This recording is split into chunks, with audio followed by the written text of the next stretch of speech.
Hi, I'm Leah. I'm going to be talking about quilombos.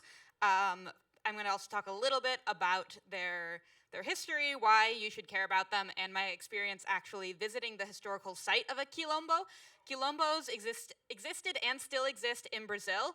They were the civilizations where runaway slaves ran to, mostly of Black and indigenous descent.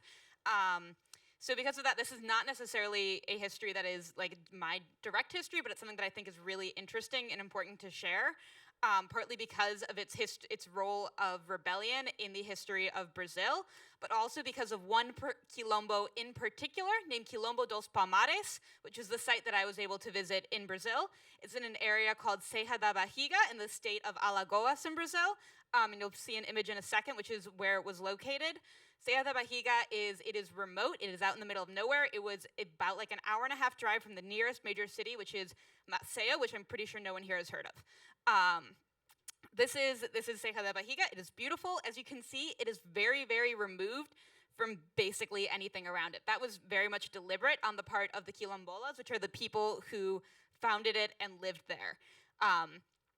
Because this was so remote and removed from society in general, it gave them the opportunity to build a pretty large civilization of their own styling. As you can see, it covered about like 9 to 12 different villages, and actually an area about the size of modern-day Portugal. For those of you who don't know, Brazil is way bigger than it looks on a map. So as you can see in this site, it is removed, it is far away from society, and people were able to build their own sort of societal structures there. In building these structures, they were able to implement different types of societies that like you actually don't see in modern times. So there was a lot more sort of women in leadership. There's the existence of polyandry, so a woman who was marrying multiple men. There was strong evidence of greater acceptance of sexual minorities, and there was also Jewish and Muslim people living in the area at the time, which is an area that is not necessarily covered in lots of the histories of quilombos that you'll see. So one of the most interesting facts about visiting the site is the emphasis that they put on the role of women. Dandara dos Palmares was one of the warrior leaders of Palmares during their final fights against the Portuguese.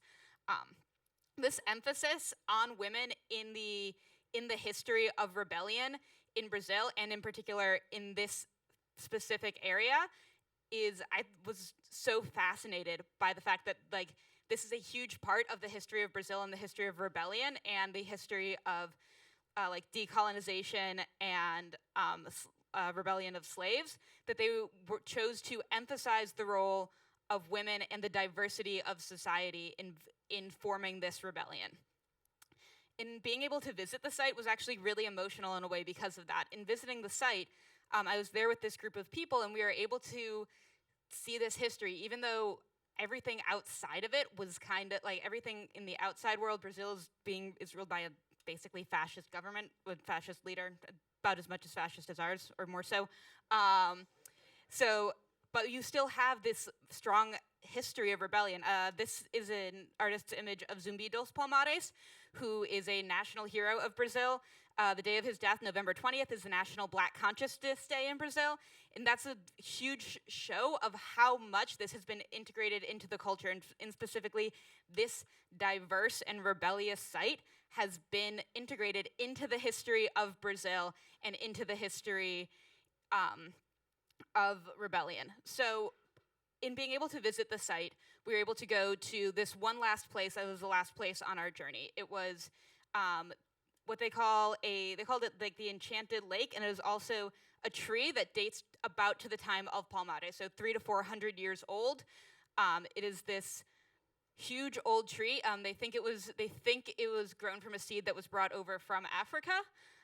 And being able to stand there under that tree with this group of people, even though the outside world has been incredibly stressful, and be able to stand on the ground where this diverse group of warriors came for refuge in their final fights, and be able to draw strength from that, was for me an incredibly powerful personal experience about seeing how a history of rebellion can bring forth a sort of a progressive future and a future of rebellion together.